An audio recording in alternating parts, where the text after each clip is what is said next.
Cheap Sport touring bike is still here. I haven't forgot it. And we got a lot of stuff to put on it here.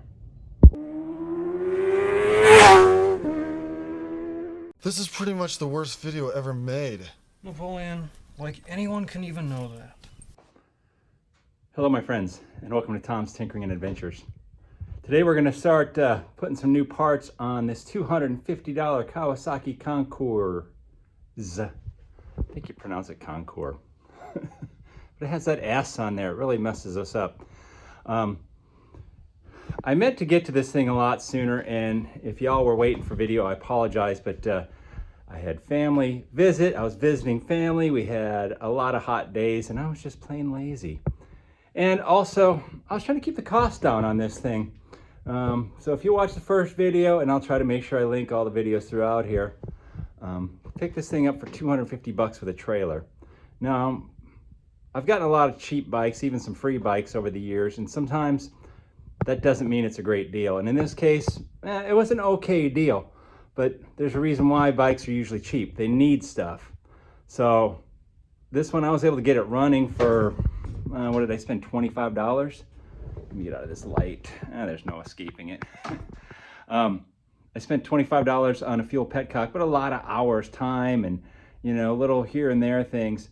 But the bike needs pretty much everything that you're gonna have to replace on a bike that's been sitting: tires, battery.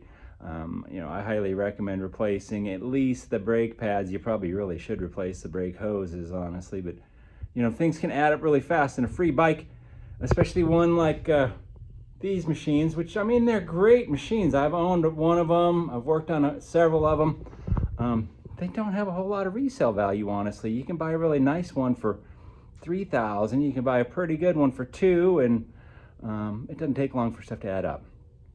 So I'm rambling on, but I did find a way to save money on stuff.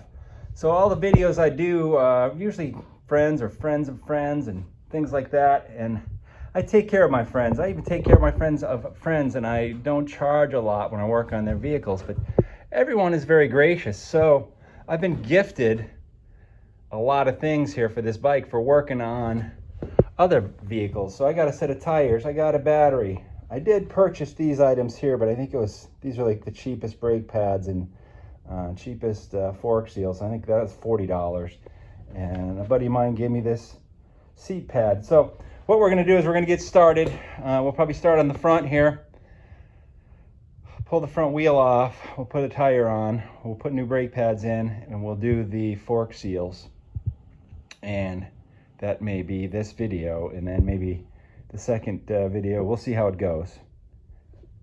Because I'm sure there's some people out there who probably want to see how to do fork seals on these bikes. So if I just do, snap my fingers and the fork seals are on there, it's not really a good video. I'm probably not going to show every single step of the way, but close enough. And then we will service the rear, including the differential, but we'll get to that. So let's start in the front. We're going to take off this front wheel, front brakes, and the front forks. All right, it's a lot of work to get to here. You got to take the front wheel off, of course, axle, the brakes, the pinch bolts for the forks. There's two of them up there, right there. 1 and 2. Two of them right here on this older model fork. This one's the air fork. I think they changed that in like 94, 95. There's actually a little crossover pipe thing right there. So there's a little clamp on top of it. It looks like it kind of fell down right there that you have to loosen up. And then the forks are out. And I like working on these one at a time. So I already got this top cap loosened up here. I'll have to loosen it some more. But looking at these forks, yeah, they're in pretty sad shape. They have a lot of rust on them. So the fork seals they're not gonna be a lifetime change on this bike, unfortunately. I've had this happen before. You get a bike, older bike like this, been sitting out in the elements, and this happens. Usually what I'll do is I'll sand the fork tube down with some like 200 grit, 400, 600, try to polish that out a little bit. But eventually that's going to tear up our fork seals, but new set of forks, probably double the price of the bike. There's a couple special tools you can buy when you're working on the forks. One of them is a damper rod holding tool for when you remove the Allen bolt, which is usually in here. I already got it out. Now I've been using a impact wrench lately, and it usually does a pretty good job. You barely ever have to hold the damper rod, but I made this one out of a old broomstick many years ago.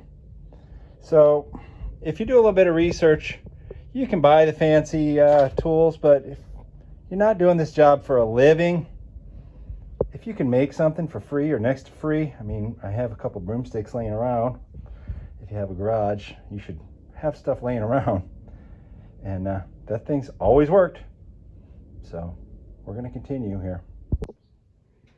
And here's how this thing works here.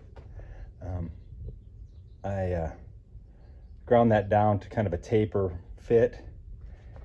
And you just jam this thing inside the end of the fork tube. Once you take the cap and the spring and all that stuff out, hold that, use your impact. If you don't have an impact, this works really good because you can put this in the vise and then you can just use a ratchet or whatever and remove this. And the way that works is that damper rod sits inside of there. It actually holds the tube inside of there. This at the bottom. Anyway, we'll continue taking this apart. So right now we should be able to pull the fork seal out. Actually, the fluid looked really good in here. Biggest problem is just going to be that. So I'm going to spend a little bit of time cleaning that up, cleaning everything up, and we will reassemble. All right, we're back together. I'm sorry I didn't really show a whole lot of the assembly of this thing, but I figure it'll probably end up making too long of a video. Oh, look at that. Those look like kind of garbage dust seals. Maybe I'll have to reuse the old one. But I cleaned up the rust here as best I could. It's got some pitting, but it's towards the top of the stroke, so I don't know.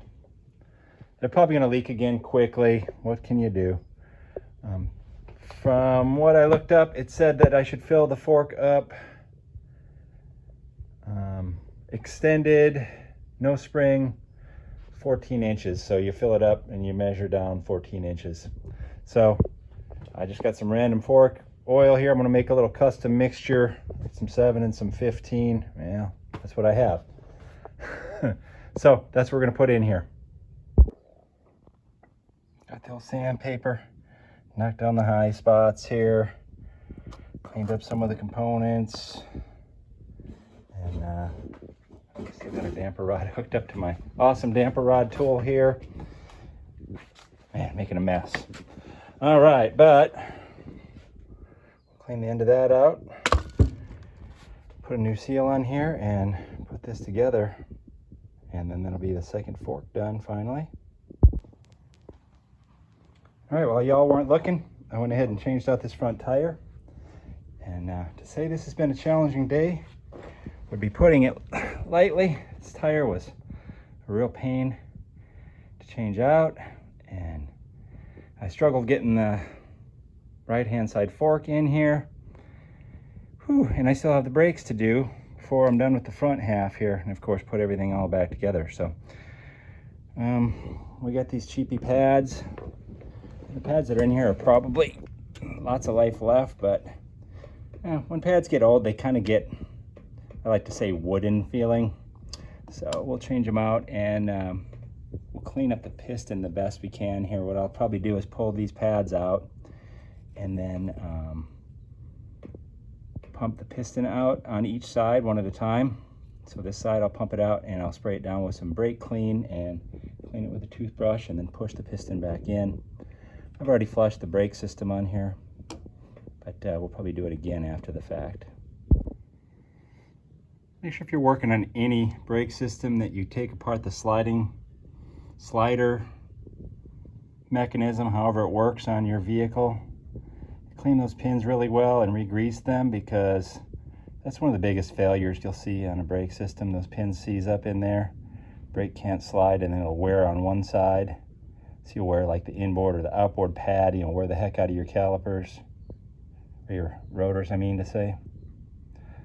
This one was pretty tight in there. I had it hit it with the old hammer, some WD-40. So I'll clean it up, put some fresh grease on it, but we're about ready to reassemble this thing. It don't look like much on the outside, but it's what's on the inside that counts. That's what they say anyway. I mean, the only visible thing on the outside is the fresh tire. And if you look closely, you can see the forks are cleaned up a little bit. Stuck the seat cover on. Stuck the battery in. And this old warhorse still runs. Not too bad. And you know, I made a video cleaning this thing up, and then I got distracted with other things in life, and this thing sat outside, and you can't see through that anymore. But you know, I kind of suspected that was going to happen. I bought some better plastic polish, so we'll clean that up. But I think for today, I am going to call it, because this was a bigger job than I had hoped for. But I'm happy to have the front end sorted out, and bike's still running, so we can do another video servicing the rear differential, the splines, rear brakes, and I'll probably do an engine oil change as well, and then we'll be pretty close to where we need to be on this thing. And I apologize if you wanted in-depth analysis of any of that stuff, but this is really just an overview of this project in my garage, so it should get you where you need to go, at least get you started. I am going to drink a beer and take a shower and sit down because I am exhausted. It's hot in the garage today. All right, if you're enjoying my content, give me a thumbs up, leave a comment down below, and if you're not already a subscriber, please consider doing so. Thank you very much for watching. Get out there and find your adventure. Adios.